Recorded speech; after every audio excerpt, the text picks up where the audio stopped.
عمران خان کے کرندے وہ کافی تعداد میں چمگادڑے مار کر گھر لے جاتے تھے، تو ظاہر ہے وہ بھی ٹونے میں استعمال ہوتی ہوں گی۔ تو اب تو مجھے یاد بھی نہیں ہے، وہ ویسے کہیں لکھی ہوئی ہے میں نے کہ اس نے اب تک کتنے ٹونے کیے، اور ہر یہ ٹونے ہی تھے جن کی بنیاد پر یہ کہتا تھا عمران خان کہ یہ اب ہو جائے گا،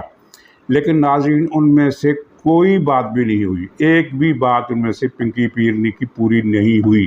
یہاں تک کہ وہ پنکی پیرنی نے یہ کہا تھا کہ فلاں تاریخ تک اگر معاملہ کھینچ کر لے جاؤ، آپ کو اچھی طرح یاد ہوگا کہ اس نے پھر جنرل باجوہ سے منت کی تھی کہ ہاں اچھا ٹھیک ہے، اگر آپ نے جنرل فیض کو تبدیل کرنے سے نہیں ٹلنا ہے تو پھر ایسا کریں کہ اس کی جو تبادلہ ہے وہ فلاں تاریخ تک مورخ کر دیں۔ آپ کو یاد ہوگا کہ پھر جنرل باجوہ اور عمران خان کے اندر بنی گالہ کے درمیان بنی گالہ کے صحن میں ملاقات ہوئی تھی، اور اس ملاقات کے بعد پھر ISPR کا یہ ایک پریس نوٹ آیا تھا کہ جنرل فیض کا تبادلہ فلاں تاریخ سے ہوگا، اور اخبارات میں بہت بحث آ رہی تھی کہ اگر یہ ابھی تبادلہ ہو گیا تو عمران کی خیر نہیں، اور اگر ابھی تبادلہ عمران خان اس کو لمبا کھینچ کر لے گیا تو پھر عمران خان کی ستے خیر ہیں۔ وہ ہو گیا کہ تبادلہ پھر اسی تاریخ سے ہوا جس تاریخ کا مطالبہ عمران خان نے کیا تھا، اور یہ بات اخبارات میں چھپی ہوئی ہے کہ اس تاریخ کی ہدایت پنکی پیرنی نے کی تھی کہ اس تاریخ تک فیض صاحب کو کسی صورت اسلام آباد سے پشاور نہیں جانا چاہیے، اور وہ ہوا۔ لیکن اس کے بعد کیا ہوا؟ کیا معاملہ ٹل گیا؟ ظاہر ہے کہ نہیں ٹلا، اور اس کے بعد اس تبادلے کے بعد حکومت کی تبدیلی کے لیے اپوزیشن کی کوششیں تیز ہو گئی۔ اب یا تو آپ مان لیجئے کہ یہ جادو ٹونے بیکار تھے، اس کے سب جھوٹے تھے، یا پھر یہ مان لیجئے کہ آصف زرداری جو تھا اس کا ٹونا پنکی پیرنی کے ٹونے سے زیادہ تگڑا نکلا۔ تو ناظرین یہ ساری صورتحال ہے جس میں عمران خان آخری جوا کھیل رہا ہے، کیونکہ یہ لانگ مارچ بھی اگر ناکام ہو، اور جو کہ ناکام ہونا ہے، جس کی کامیابی کا کوئی امکان نہیں ہے، ظاہر ہے کیا کریں گے؟ یہی ہے کہ وہ ایک مرتبہ پھر نکلیں گے وہاں ریڈ زون پر۔ اگر حکومت نے انہیں باہر ہی روک لیا تو ٹھیک ہے، اگر باہر نہ روک سکی تو ریڈ زون میں پھر میدان جنگ بنے گا، دھلائی ہوگی، پٹائی ہوگی، شیلنگ ہوگی، بہت کچھ ہوگا، لیکن اس کو آگے نہیں بڑھنے دیا جائے گا، اور اس کی اتنی طاقت نہیں ہوگی کہ وہ کچھ کر سکے جو یہ کرنا چاہتا ہے۔ چنانچہ میں یہ کہہ رہا ہوں کہ یہ اس کا آخری حملہ ہوگا، اس کے بعد پھر اس کی کمر اس طرح ٹوٹ جائے گی۔ کمر تو ٹوٹی ہوئی ہے، کیونکہ جس طرح اب یہ کل گیا تفتیش کے دوران پیش ہونے کے لیے تو یہ نشے کے عالم میں تھا، اور بتانے والے بتاتے ہیں کہ جب اس نے کامران خان کو انٹرویو دیا تو تب بھی یہ نشے کے عالم میں تھا۔ میں نے وہ انٹرویو پورا نہیں دیکھا، میں نے اس کے صرف وہ کلپ دیکھے ہیں جو متعلقہ ہیں، جن پر باقی ساری اس نے وہی بکواس کرتا رہتا ہے نا، فلاں چور فلاں چور فلاں چور، میں نے کرکٹ ٹیم بنائی، میں نے پتہ نہیں کیا کیا۔ میں نے پورا انٹرویو اس کا نہیں دیکھا، صرف 3-4 کلپ جن میں کرنٹ سچویشن کے حوالے سے اس کا موقف تھا وہ میں نے دیکھے۔ تو میں تو اندازہ نہیں کر سکا کہ یہ ٹن تھا یا نہیں تھا، لیکن رپورٹیں یہی ہیں کہ یہ انٹرویو کے دوران ٹن تھا، اور وہ اس کے علاوہ بھی ٹن تھا جب یہ تفتیش کے لیے پیش ہوا، اور تفتیش کے دوران بھی اس نے ٹن ہونے کی وجہ یہ تھی کہ یہ خوف زدہ تھا، ڈرا ہوا تھا۔ تفتیش تو شاید 20 سے 25 منٹ جاری رہی ہے، اور اس پورے ٹائم کے دوران یہ ڈرا اور سہما بیٹھا رہا، اور اس نے اعتراف کر لیا کہ ہاں میں نے یہ بھی کہا تھا، میں نے یہ بھی کہا تھا، میں نے یہ بھی کہا تھا۔ اور کیوں کہا تھا اس کے جواب میں عجیب و غریب باتیں کرتا رہا۔ مثلاً اس سے پوچھا گیا کہ تم نے فلاں تاریخ کو جلوس نکالا جبکہ اجازت تم نے نہیں لی تھی، تو اس کا جواب اس نے دیا کہ میں نے سمجھا کہ میری پارٹی نے اجازت لے لی ہوگی۔ ظاہر ہے یہ جواب جو ہے قانون کی نظر میں بے معنی ہے، تو اس طرح کی باتیں کرتا رہا۔ تو ناظرین اب اس کا ایک تازہ فرار دیکھیے، کون سا گیا یہ سلام میں متاثرین کے لیے مدد کے لیے 10 ٹرک لے کر، 10 ٹرک۔ اس کا دعویٰ ہے کہ اسے امداد کے لیے 10 ارب روپے ملے ہیں۔ تو یہ 10 ٹرک میں جو سامان تھا امدادی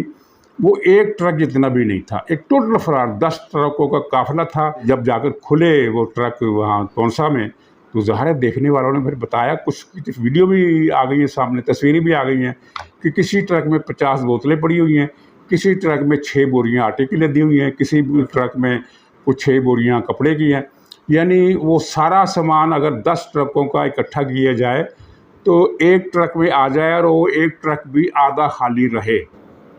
یہ اس نے فراڈ کیا۔ اب 10 ٹرک، یعنی مطلب کہ خبر ایک بن گئی کہ 10 ٹرکوں کا قافلہ PTI کا امداد کرنے کے لیے پہنچ گیا لیکن 10 ٹرکوں کی اصلیت یہ ہے کہ وہ ایک ٹرک یا آدھے ٹرک کا سامان بھی نہیں تھا۔ اس کے برعکس الخدمت کے روزانہ سینکڑوں ٹرک روانہ ہوتے ہیں مختلف مقامات سے، اور وہ اتنے بھرے ہوئے ہوتے ہیں کہ ان کے اوپر سے جو سامان لدا ہوتا ہے وہ نظر آ رہا ہوتا ہے کہ یہ نیچے سے لے کر اوپر تک لدے ہوئے ہیں۔ تو سوال یہ پیدا ہوتا ہے کہ اس کے پاس اتنا کم سامان کیوں تھا کہ وہ ایک ٹرک میں بھی بھرنے کے لیے کافی نہیں تھا، ایک ٹرک کو بھرنے کے لیے بھی کافی نہیں تھا۔ تو یہ وہ صرف فراڈ اس نے کیا۔ اور ناظرین، آخر میں پرویز الہی صاحب کی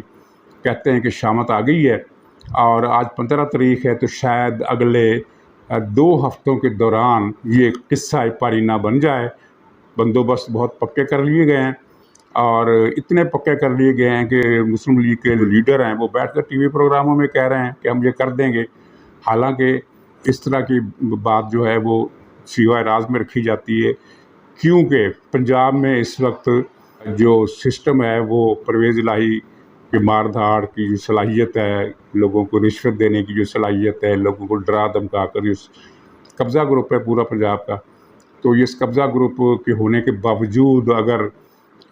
مسلم لیگ والوں کو اتنا اعتماد ہے، تو مطلب یہ ہے کہ پیچھے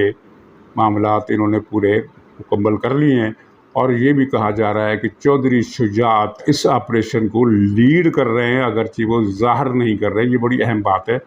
اور وہ یہ ہے کہ فیصلہ انہیں کے ہاتھ ہوگا۔ دیکھیے یہ سے پرویز الہی، یہ جو بچہ سکہ ہے پنجاب کا، اس سے نجات کب ملتی ہے، یعنی کس تاریخ کو ملتی ہے اور کس شکل میں ملتی ہے، لیکن بہرحال میں اس بارے میں کلیئر ہوں کہ اس کی چھٹی اب ہونے والی ہے، اور اب یہ بچاؤ کے لیے جتنی ہاتھ پاؤں مارنا چاہے مار لے، اس کی سنوائی نہیں ہو رہی، کیونکہ جہاں سنوائی ہوتی ہے وہاں تو عمران خان کی نہیں ہو رہی، اس کی کیا ہوگی۔ تو ناظرین اجازت دیجیے، انشاءاللہ اگلے ولاگ میں پھر ملاقات ہوگی، تب تک کے لیے خدا حافظ۔